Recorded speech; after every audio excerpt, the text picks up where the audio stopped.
Petra attire des millions de visiteurs en raison d'un seul édifice. Sculpté dans la roche, il paraît décoratif, cérémoniel et sûr. Pendant longtemps, les archéologues l'ont considéré comme une histoire achevée. Cette hypothèse, toutefois, s'est effondrée. Des découvertes récentes indiquent que la construction n'a jamais eu pour finalité d'honorer les morts ni de servir les visiteurs. Ce qui se trouve sous elle n'a pas été placé là par hasard. Une fois son objectif compris, Petra ne peut plus être envisagée de la même manière.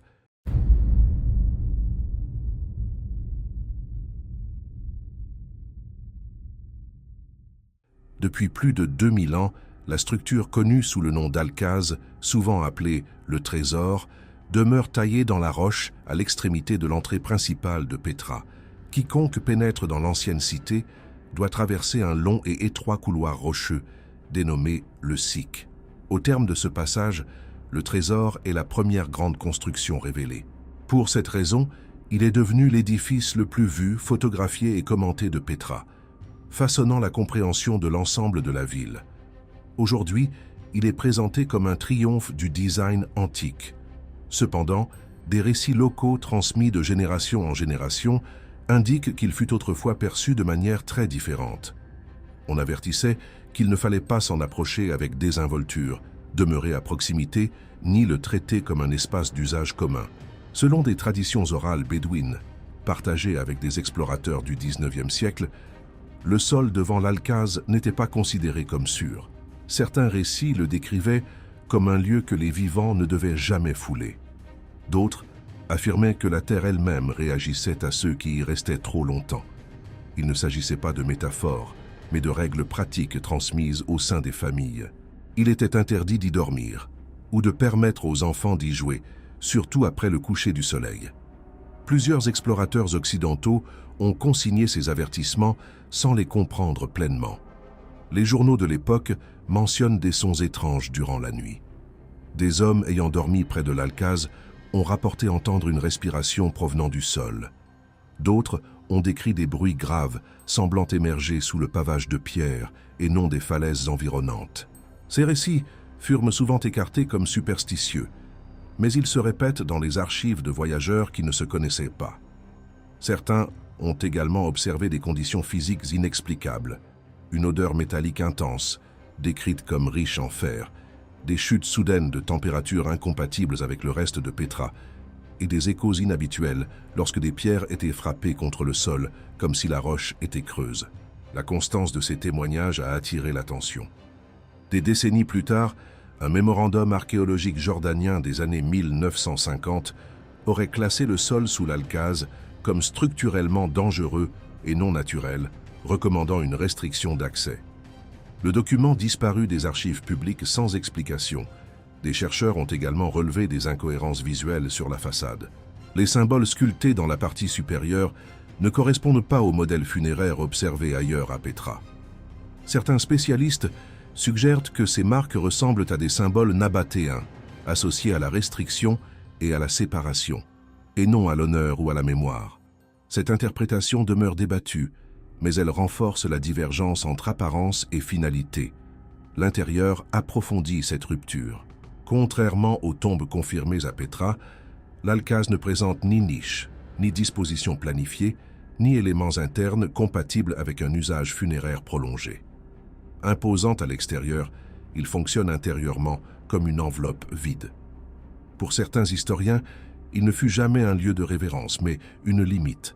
Sa forme attirait les regards, sa réputation exigeait la prudence. Il aurait été moins un monument qu'une couverture destinée à détourner l'attention de ce qui se trouvait en dessous. Pendant des décennies, les fouilles sous l'édifice n'ont pas échoué par manque de technologie ou de ressources, mais en raison de l'absence d'autorisation. Officiellement, on invoquait un risque structurel. Toutefois, des correspondances internes révélaient la crainte de conséquences culturelles si des structures souterraines venaient à être révélées.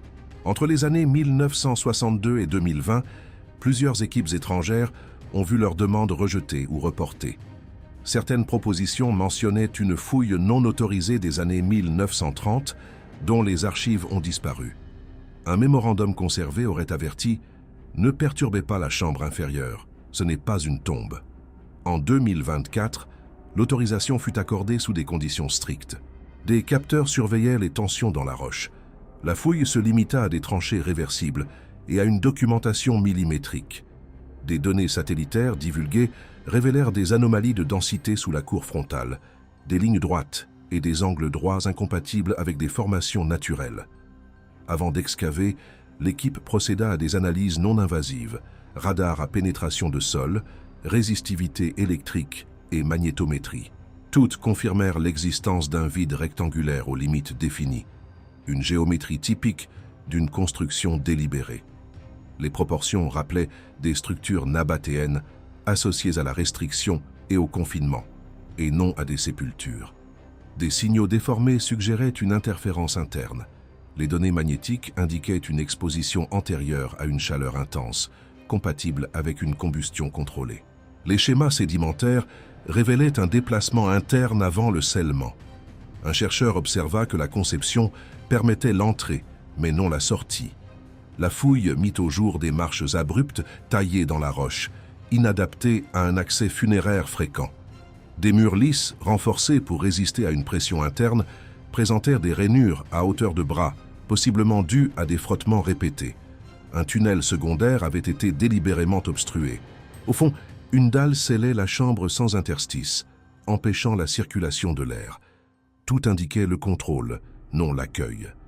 À l'ouverture de la première chambre, les archéologues découvrirent des squelettes disposés avec un ordre inhabituel, préservés grâce au scellement prolongé. Toutefois, les positions et les marques osseuses ne correspondaient pas aux pratiques funéraires nabatéennes connues. Des objets simples, bols et céramiques, étaient organisés avec une précision fonctionnelle, non comme des offrandes. Des analyses chimiques identifièrent du calcaire traité associé à des pratiques de purification ou de confinement. Les schémas spatiaux rappelaient des inscriptions mentionnant des maisons du silence, des espaces restreints. Une seconde chambre révéla un tableau différent. De la suie sur les murs, signes de combustion répétés, des squelettes entassés, des os fracturés avant ou pendant un confinement extrême, des signes de restriction compatibles avec une immobilisation prolongée. Le squelette d'un enfant était comprimé contre un adulte, suggérant une tentative désespérée de protection. 3 individus séparés présentaient des indices d'exécution rituelle ou d'escorte forcée. Des jarres contenaient des résidus riches en fer, en cendres et en résine végétale, substances historiquement associées à la désorientation et à la soumission. Il n'y avait ni inscription, ni nom, ni marque de mémoire. L'absence était intentionnelle. Il ne s'agissait pas de se souvenir, mais d'effacer. Des sources nabatéennes anciennes mentionnent des structures destinées à isoler des individus considérés comme dangereux ou socialement indésirables. La chambre correspond précisément à ces descriptions. Ainsi, la façade ornée n'était pas la finalité, mais la couverture. L'édifice n'a pas été érigé pour l'honneur, le culte ou la sépulture. Les preuves indiquent qu'il fut conçu pour confiner les vivants et les effacer complètement. Telle est la vérité que la pierre cherchait à dissimuler. Merci d'avoir regardé. Tant que vous êtes ici, n'oubliez pas d'aimer et de vous abonner à la chaîne. Cliquez sur l'une des vidéos recommandées à l'écran pour découvrir d'autres informations fascinantes. À bientôt.